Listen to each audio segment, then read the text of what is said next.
Hey, what's up there, YouTubers? It's me again, Brian, aka Gamer55551, and I am back with a My 2 Cent video for this week, for the week of August 1st to the August 7th, though.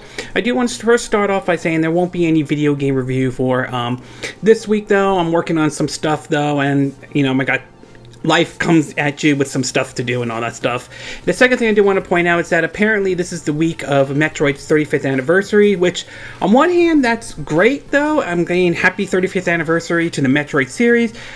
But on the other hand, I feel it's like a missed opportunity on Nintendo's side of it though. I think this would have been a great opportunity to say, I don't know, Metroid Prime Trilogy on the Nintendo Switch, or perhaps maybe release Metroid Fusion or Metroid Zero Mission on the Nintendo Switch, though. I think so. To me, I feel like it's sort of a missed opportunity on Nintendo, and this would be a great opportunity to really hype up the upcoming release of Metroid Dread and all. One of my one of the highlights from Nintendo's E3 presentation and all. But anyway, moving on though, we have 4 stories to cover, including Nintendo releasing their financial report, which has both a good thing and a bad thing in it though. The UK sale charts came out, and 2 games on the Nintendo side, both Skyward Sword and Neo: The World Ends With You, seem to be off to a good start though. More Fallout continues to come from the Activision Blizzard saga though, and a rating for hackg.u was spotted, and it could be making its way over to the Nintendo Switch. If you're interested in any of the stories I'm going to be talking about, or what I'm going to be talking about in this video, the links will be in the description of this video, assuming you're watching this on YouTube. But before we get started though, I do want to go through what I like to call the quick My 2 Cents. Stories that kind of caught my attention, but I'm not going to go into a huge amount of details. We'll start off first with 2 things to do with the upcoming Fatal Frame Maidens of the Black Water for, I believe, for Switch, PS4, and Xbox One. It seems as though that there will be a physical version, but it'll only be available in Asia and all. And while that might be somewhat disappointed here in the West though, if there is one bright spot, especially if you're a Switch owner, not sure about the PS4 or Xbox One though, but as far as I'm aware of, at least on the Nintendo Switch, the Switch is region free though, so you can import the game without any issues and all that. So great that PlayAsia will probably have a physical version available though. I certainly pre-ordered mine.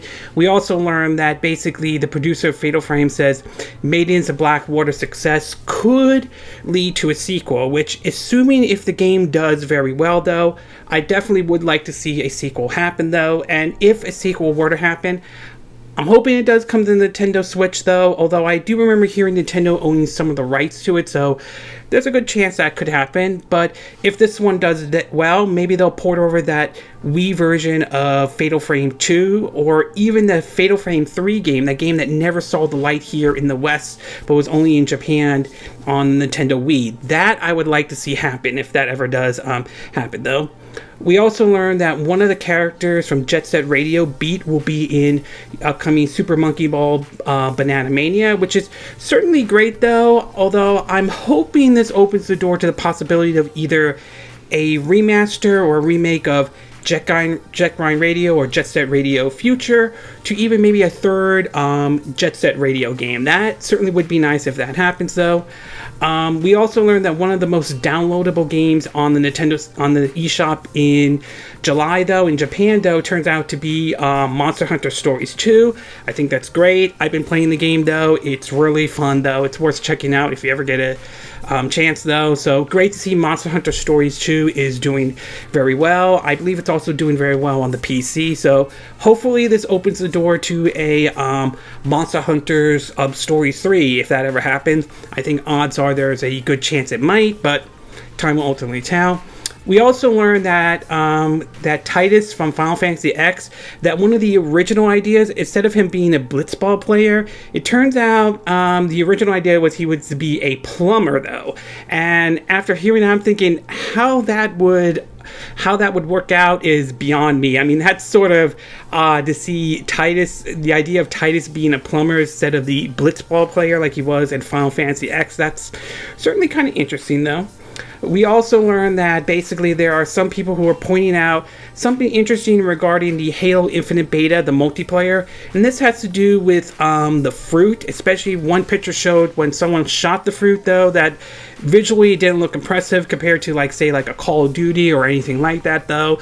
To me, I'm not a big multiplayer person, so that doesn't really interest me, but to me, I don't see that as a big issue. At least that's how I see it, though. I think the biggest issue would be whether or not the game, the multiplayer part, performs well enough for people and be able to handle, you know, the stress test of the amount of people that might be playing the Halo Infinite multiplayer, though. So the destructible fruit part is, like, not really at my top of the list of things to be worried about for Halo Infinite or anything like that, though. So maybe they'll patch it out, who knows. I just don't think it's a huge deal. At least that's how I see it, though.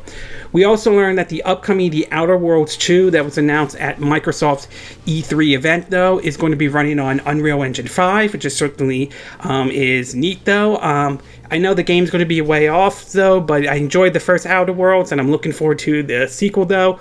Especially the trailer that they showed off at Microsoft's event, which definitely had a bit of a Devolver Digital vibe to it, the way they set it up, though. And I got to give props from Obsidian and Microsoft for doing that trailer, though. I really got to give props to them. But the fact that it's going to run on Unreal Engine 5 is certainly nice.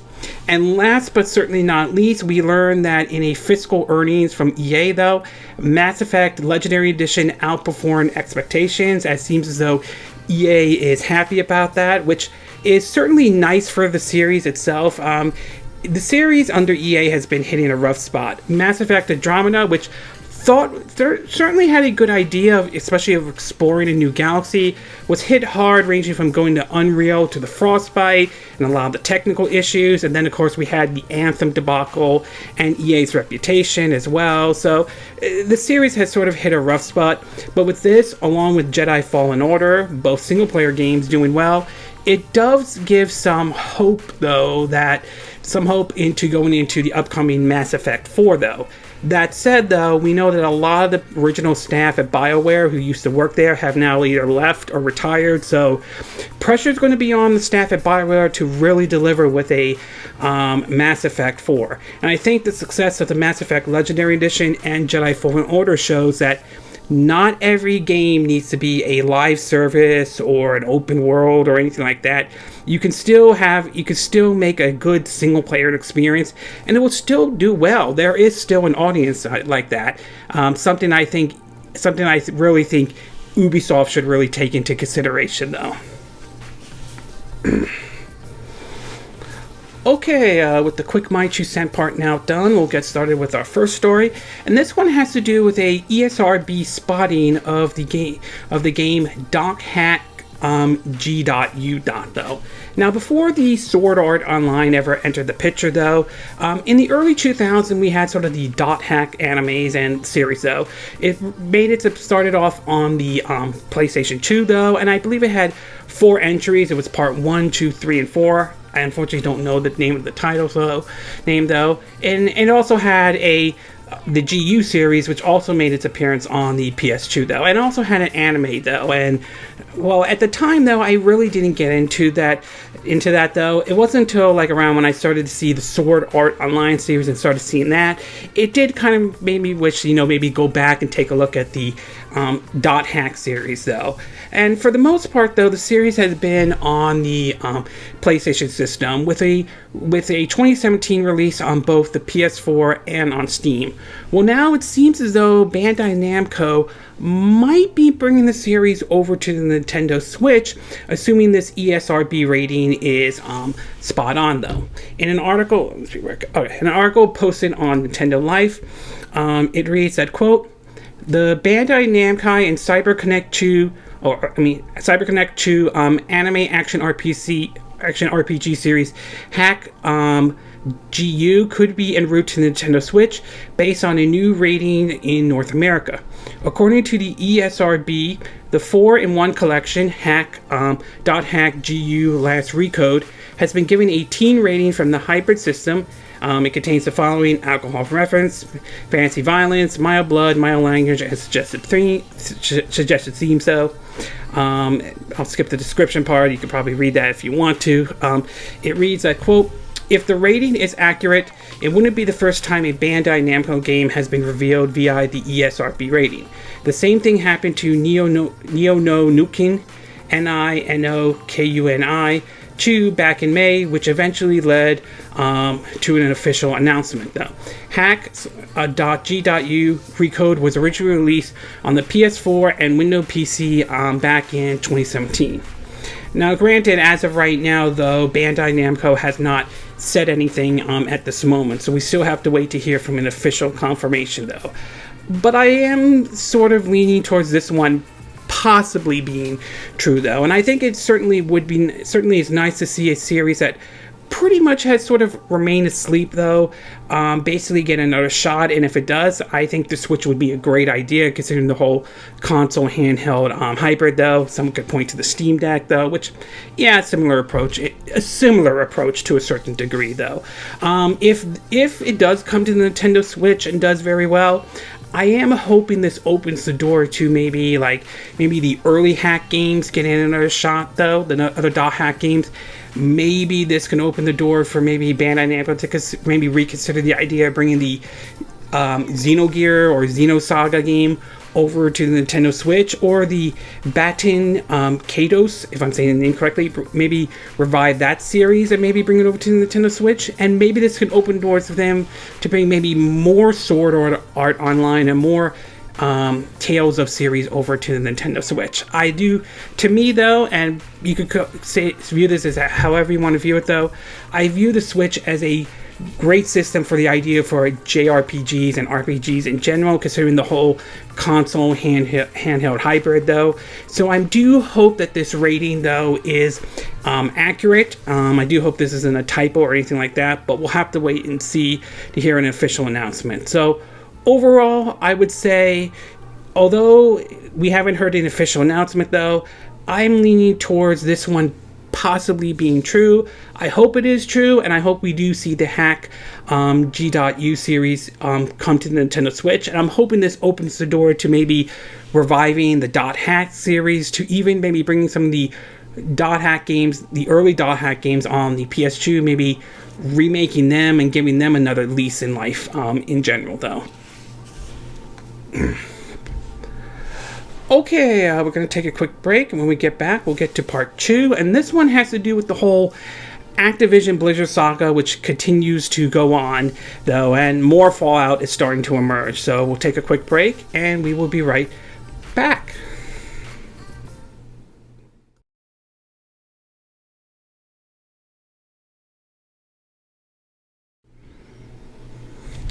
Okay, and we are back with part 2 of our My True Cent video, and for this one, we're going to be taking a look at even more fallout is starting to emerge from Activision Blizzard. Ever since that whole damning report that really has damaged the company's reputation, that whole idea of how they treat some of their employees, ranging from a fraternity-like environment to the treatment of women there, though, it has really hit Activision Blizzard hard, though. We've seen their stock go down to that, to even employees at Blizzard walking out, though. And apparently more information came out this week that it seems to be some actions have been taken, though, and some of them, well, some might view controversial, some it's sort of like a long time coming, though.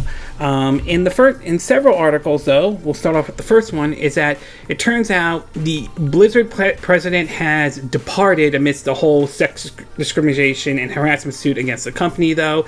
This is from CNET. It reads, a quote, "Video game maker Activision Blizzard has been rocked by California's recent lawsuit alleging sex discrimination and sexual harassment, announced Tuesday that the president of Blizzard's subsidiary, apologize for not saying that incorrectly, is stepping down. J. Allen Brack is leaving to pursue new opportunities," COO Daniel Alegre said in a release. Blizzard's top human resource executive, Jesse Meschuk, also departed this week, a company spokesman confirmed via email. Former Vicursa Vision leader Jen O'Neill and one-time Xbox executive Mike Ybarra, Ybarra, will step in to co-lead the World of Warcraft developer. O'Neill, the executive vice president of development at Blizzard, has overseen Blizzard's games Diablo and Overwatch. Mike, the executive vice president and general manager of the platform and technology at Blizzard, has been responsible for the Battle.net game launcher. They talked about how they're confident that these guys will handle the situation and all that. Meanwhile, another report from Activision, another report from VG247 is reporting that the workers have come under a new banner, and that there's been some concerns of who Bobby Kotick has hired to overlook at the company structure, though. The article reads that, quote, "Workers across Activision Blizzard have come together under a new banner. ABK Work Alliance is a new coalition established by employees from Activision, Blizzard's, and King's various studios. The group's first act was release a letter responding to CEO Bobby Kotick's statement about the state of California's lawsuit against it. In particular, the letter called out WilmerHale, the law firm Kotick hired to review the company's policy and procedures on workplace exclusiveness and respect. What Kotick's statement didn't mention was that WilmerHale, again, apologize if I'm not saying the name correctly though, has a reputation for busting unions and their services, and often used by the biggest businesses to quell calls for collective bargaining among workers. The company was recently hired by Amazon to perform a similar service, and it's generally one of the law firms specialized as it advertised on its website. The letter obtained by IGN represents workers from Activision, Binox, Blizzard Entertainment, High Moon Studios, Infinity Ward, King, Sledgehammer Games, Raven Software, and Vicursa Visions. Similar to the statement by employees who organized the company-wide walkout, the letter also calls out Kotick's reluctance to commit to real changes or meaningful address their demands directly. Activision Blizzard's leadership has seen the letter, according to IGN. So it seems the firm that basically the CEO of Activision Blizzard has hired is known for busting unions and all that stuff. Personally, I would say that if Activision Blizzard are going to unionize, this is the time, though. Okay, ultimately they have to be the ones to make the call. But if they believe unionization is the way to go, this is the right time to do it, and this is probably the right time to do it now, though. Other articles meanwhile, over at ARSTECHNIA, it seems as though the shareholders of Activision Blizzard are now suing Activision Blizzard for withholding harassment information. The complaint is that false and misleading statements led to artificial inflation stock, though. The article reads, quote, "In a proposed class action lawsuit, Activision Blizzard shareholders argued that they were economically damaged by the company's executive withholding information and allegations that have recently come to light through a California Department of Fair Employment and Housing discrimination and harassment lawsuit against the company. The class action complaints filed in California federal court by the Rosen law firm specifically named Activision Blizzard CEO Bobby, current CFO Dennis, and former CFO Spencer. Those executives and others were aware of the reckless disregarded the facts that the false and misleading statements were being issued concerning the company, according to the complaint. To support the claim, the lawsuit cites multiple SEC filings Activision Blizzard made from mid-2016 onwards. Those filings included boilerplate language regarding the risk to the business imposed by various legal matters. Activision Blizzard said that such roots, claims, and lawsuits are not significant, and we do not expect them to have material advice effect on our business financial conditions, result of operation or liquidation, the suit says, though. So it turns out even shareholders are pretty pissed off at Activision Blizzard, though. So yeah, the higher ups are facing two fronts, to be exact. And last but not least, though, it turns out the whole fallout has also impacted the esport area of theirs, as it turns out that Activision Blizzard loses T-Mobile as sponsor for Overwatch Call of Duty Esport League, though. According to an article from Polygon, it reads, Telecom T-Mobile appears to have withdrawn its sponsorship of Activision Blizzard's Overwatch League and Call of Duty League excuse me, amidst controversy at the game's publisher, which was recently sued by California regulators over sexual harassment and gender discrimination claim. News of T-Mobile's withdrawal from Activision Blizzard's esports league was first reported by DEXERTO. Polygon has reached out to T-Mobile and Blizzard Entertainment for confirmation of T-Mobile's decision, but did not hear back. However, T-Mobile's logo was pulled from both the Overwatch League and the COD League lists of sponsorship partnerships. Mention of T-Mobile has also been excluded from recent tweets from the Overwatch League Twitter account amidst a recent broadcast. T-Mobile was previously listed as the official 5G sponsor of COD League and offered T-Mobile weekly drop for fans. However, as noticed by DEXERTO, T-Mobile appears to have canceled the latest 5G mobile drop without explanation. A more obvious indicator of T-Mobile's decision comes from the Call of Duty League, where during a recent match featuring the New York Subliners, the team wore stickers over their jersey, apparently to obscure the team's logo. They also duct tape the less obscured a DraftKings sponsor logo and all that. So apparently, even some companies, at least in the esport area, are pulling out and all that stuff. This seems to be getting worse and worse for Activision Blizzard, though, and it's going to be very interesting to see how bad this whole situation could really go for them. And I'm curious to see how this will impact, say, like, their next Call of Duty. Will this have a negative impact or not, though? And honestly, I think the person at the top obviously needs to be blamed, and that is the one and only the CEO, Bobby Kotick, though. I apologize if I'm not saying his last name correctly.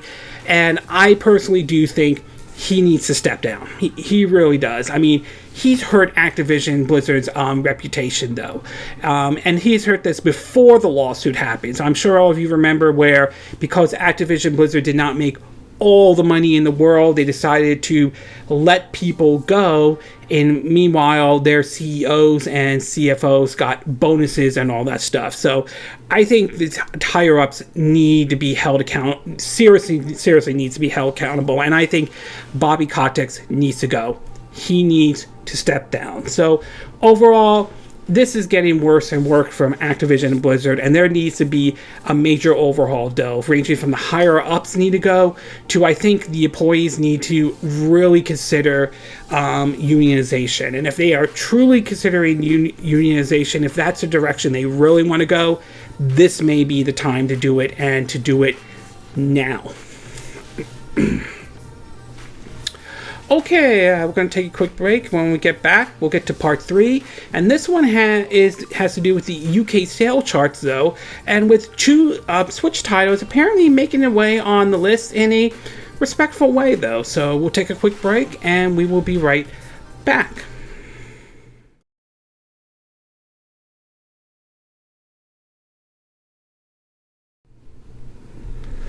Okay, and we are back with part 3 of our My 2 Cent video, and for this one, we're going to be taking a look at the UK sales charts, though. Now, I'm sure for those who may or may not be aware of it, both the UK and Japan, though, I believe, do these weekly sales charts, and they release basically how games did well and all of that stuff.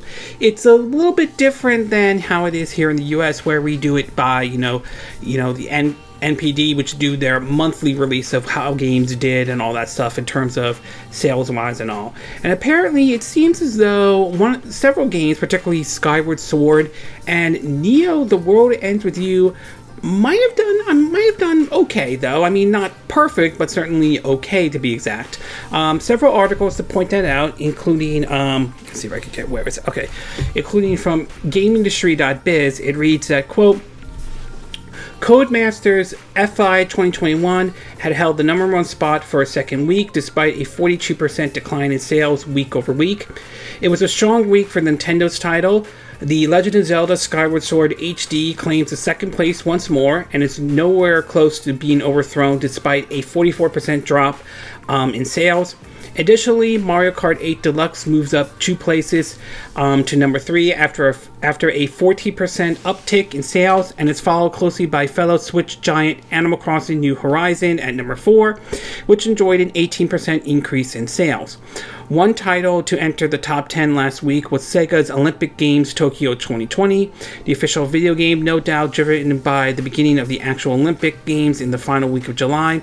The title, which was released in July 2019, saw a 55% increase in sales, primarily driven by the PS4 unit. While not making it to the top 10, Mario and Sonic at the Olympic Games 2020 also saw a sizable rise in sales inspired by the Olympics. A 65% increase pushed the title up to number 17. Making its chart debut at number 10 was Square Enix Neo: The World Ends With You, which released July 27. Sales for the title were largely attributed to the Switch, with 63% of its launch week unit purchased for the console. So obviously the game Neo World Ends With You entered in at number 10. And between the PS4 and the Nintendo Switch, the Switch sold pretty much more, though, which is not as completely surprising, though, considering I remember a couple of years back when Starlink Battle for Atlas was released. Although the game didn't do very well, though, out of the 3 versions that it was released on, Xbox One, PS4, and Nintendo Switch, the Switch was the one that from what I'm hearing, sold the most, though, which is, I guess, okay, but that still didn't help that title. But either way, it's nice to see that it turns out that Neo: The World Ends With You is certainly getting attention, though. And I think that's good, though. Meanwhile, over at Japan, however, it's sort of, depending on how you look at it, it could be both a good or bad thing. According to an article, let me get that out there. According to the article from Nintendo Life, it reads that, quote, Famitsu Japanese chart figures are now in for the week ending August 1st. Excuse me. It reveals that Neo: The World Ends With You has gone straight at number 1 on its debut week. The game sold an estimate 18,799 physical copies in its opening week, outselling Zelda Skyward Sword HD, which is now in its 3rd week on the market. The Great Ace Attorney also managed to claim a high position in its opening week, though, selling 14,460 physical copies to land in 3rd, though. It's worth pointing out that Neo, for the PS4 versions, entered in at 10th place, selling 9,248, though. Despite it being at number 1, some have pointed out that the original one that sold on the Nintendo DS sold 84,000 at launch compared to the 18,799. Some are considering that a flop, which could be true, but we also have to take into account how well it did on the digital side, especially with the Nintendo eShop, though. So I would say when you look at these titles, though, Skyward Sword, despite being considered by many to be kind of controversial in the Zelda series, continues to do very well, especially on the Nintendo Switch. I'm hoping this opens the door to maybe Twilight Princess or Wind Waker making its way over to the Nintendo Switch. And seeing the Neo World Ends With You making it at least into the top 10, though, in both Japan and the UK, it certainly is a good sign, though. Obviously, it's a much smaller title. It's not a bigger title compared to, say, like Final Fantasy or anything like that, though. But it's still nice to see it make it to the top 10. I am very curious to see how Neo: The World Ends With You does when basically the NPD charts are released, though, to see where that ranks, though. I'm hoping it does well here in the US, though, but we'll have to wait and see until the charts come in, until the numbers come in though. So overall, it seems Skyward Sword is still holding on, which is definitely good. Despite the fact that it's considered by some a controversial entry in the Zelda series, and it's nice to see the Neo, The World Ends With You, is getting some attention though. Seems to be doing okay in the UK, considering that it looks like a larger portion was sold on the Nintendo Switch. In Japan, great that it's #1, but the debut numbers, it's sort of mixed though, although you do have to wonder how much of it, whether or not a large chunk of it was sold through, the Nintendo eShop and so forth. So hopefully we'll find out once NPD releases their chart. My fingers are crossed, hoping to see the Neo World's End With You does well, or makes its way onto the NPD charts though, when those finally do get released though. Okay, we're going to take a quick break, and when we get back, we'll get to our fourth and final part. And this one has to do with Nintendo releasing their financial report, though. And according to this one, it's both good and somewhat bad to a certain degree. So we'll take a quick break, and we will be right back.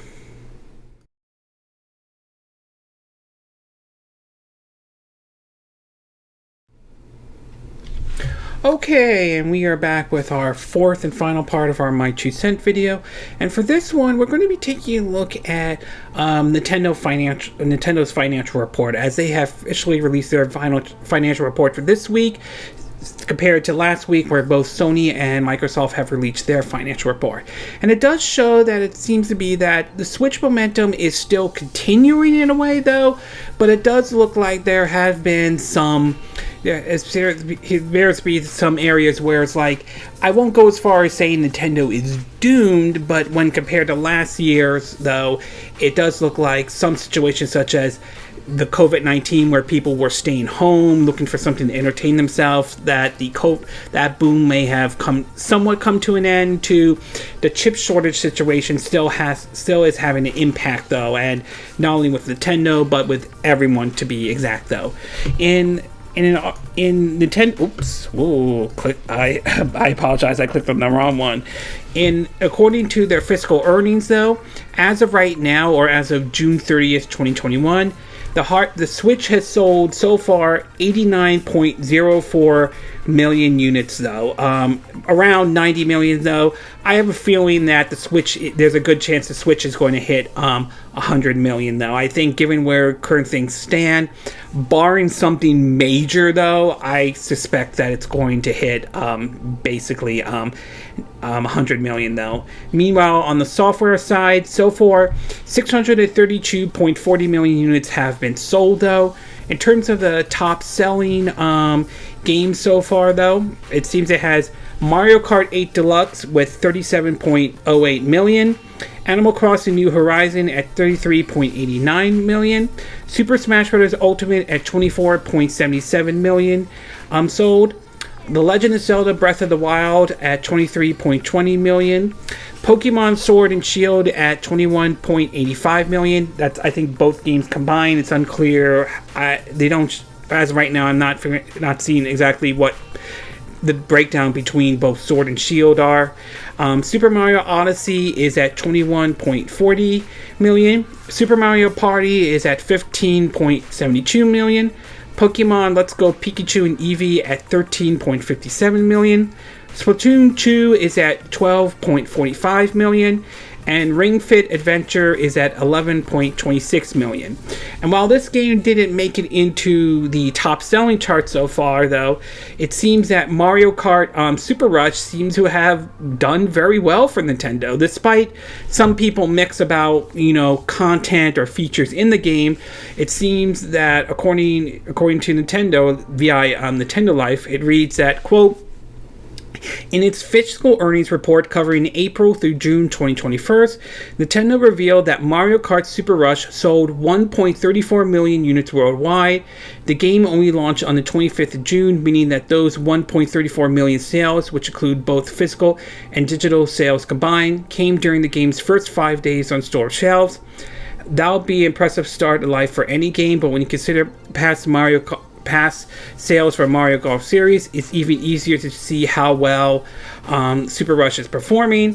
While official figures are frustrated to difficult to come by for older titles, VG sales, which are VG charts, which for the record, they can be spotty at times. Though reports that past entries in the series have sold as listed below. They point out that Mario Golf Tour sold on GameCube sold 1.27 million. Mario Golf Advance Tour on the Game Boy Advance sold 0.53 million. Mario Golf World Tour on the 3DS sold 0.49 million. Mario Golf Game Boy Color sold 0.22 million. The Switch they have at 1.34 million, but above it though, Mario Golf from the Nintendo 64 sold basically 1.47 million. So it seems as though even though it didn't make it into the charts, Mario Golf Super Rush is certainly doing very well. Despite that though, it's not all sunshines and rainbows on the fiscal report. One area they mention about the fiscal earnings, according to Nintendo World Report, under their projections, it reads that, quote, no unannounced change to release date at this time. Nintendo is citing the continued effort of the global pandemic and the global semiconductor shortage for the projection being down year over year from the current position. Meanwhile, over at Reuters, it reads that, quote, Japan's Nintendo said on Thursday that sales of the Switch console fell 22% in the first quarter as deemed from the hit device fades into its fifth year on the market. Investors are watching gaming firms closely for signs that the COVID-19 pandemic sale boom may be running out of steam. Nintendo is highly dependent on the cycle console business, with sales of its device traditionally peaking around the fifth year. Nintendo saw the Switch Lite units more than half to 1.14 million during the April-June quarter, but maintained its full-year forecast for Switch hardware at 25.5 million units. It sold 4.45 million consoles, including the Lite during the quarter. The creator of Super Mario and Animal Crossing said first quarter operation profit fell 17% to 119.8 billion yen, $1.1 billion, falling short of a consensus estimate of 129.3 billion yen. In contrast, Sony said on Wednesday sales of the new PS5 were robust, helping it post a record profit during the quarter, though. Both companies have warned that shortage of semiconductors could hurt game consoles' outperformance beyond current targets. Kyoto-based Nintendo is hoping to revive Switch sales momentum with a new $349.99 or $350 Switch OLED model launching on October 8. It's also relying on pipelines of popular games including WarioWare Get It Together and remakes of Pokemon title to boost earnings, though. It stuck with its full-year profit forecasting of 500 billion yen, lower than the average prediction of 623.5 billion yen. The company is known for releasing conservative profit outlooks that it revised up through the business year, though. In a shareholder-pleasing move, though, Nintendo on Thursday also announced a plan to buy back up to 1.51 of its shares worth up 100 billion yen. So, when you take it away from this, though, it's sort of both good and bad on the Nintendo side. Obviously, the Switch is still doing very well, even in its fifth year and all that. So, and it's going to get close to 100 million units sold worldwide. I think it's going to hit that goal, though. It sounds like it's going to reach the Wii U level, though. Whether it passes the Wii U or even the PS2 level, though, that remains to be seen, though. But I think it will reach up to 100 million units, though. And it's nice to see some of their titles are still doing well. Even Mario Golf Super Rush seems to be doing okay for Nintendo. But it's obviously clear that the boom that they may have gotten last year because of the whole pandemic, a lot of us staying home and all, it does sound like that is coming to an end, though. And I do wonder how long Nintendo can maintain the momentum for the Switch until it reaches a point where they have to either do, you know, like a Switch Pro or a Switch.to or anything like that, though.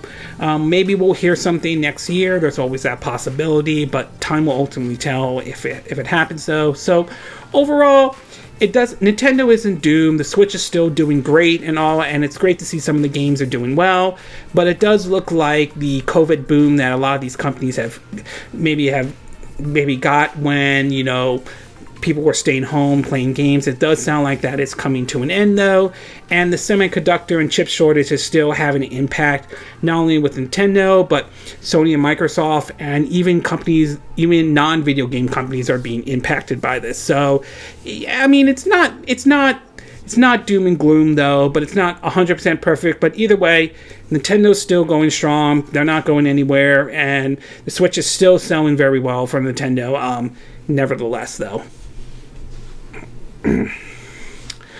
Okay, this concludes this My 2 Cent video for this week. And again, these are my opinion. What are yours?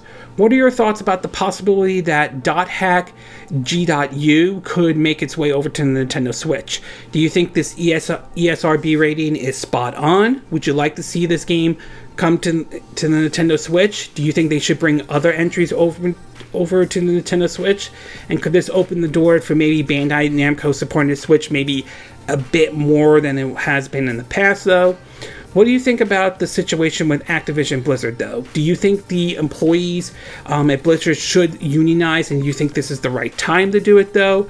Do you think the head of Blizzard stepping down is the right move? Do you think the CEO of Activision Blizzard, Bobby Kotick, do you think he needs to go now, to be exact? What are your thoughts about the UK sales charts, though? Are you surprised that Skyward Sword is continuing to sell very well over there? Excuse me. Are you pleased to see Neo, The World Ends With You enter in at number 10 at the UK sales charts to being at number 1 on the Japanese sales charts for this week, though? Do you think the game will do well when we get the MPD charts near the end of the month in any way? And what are your thoughts about Nintendo's financial report? Do you think this is a sign that Nintendo may want to consider maybe a Switch 2 or Switch Pro at this time, though? Do you think Nintendo is okay despite the chip shortage at this moment, though? Do you see the report in a positive way or in a negative way, though? Do you agree with what I said in this video? Do you disagree? Do you have a difference of opinion? As always, sound off in the comment section below. Let me know what you think. And if you do like this video, I hope you hit the like button. I would appreciate it. And I hope you do subscribe to my YouTube channel. If you do, make sure you hit the bell icon for notifications of any new videos I put up. Also, feel free to share this video if you want to, and feel free to donate to my channel if you like. You could do it through PayPal me or Patreon. Links will be in the description of this video, assuming you're watching this on YouTube. And I will see you again next time when I do another video. Hopefully that'll be soon. Until then, from Southern California, wish you all a good day then. Bye!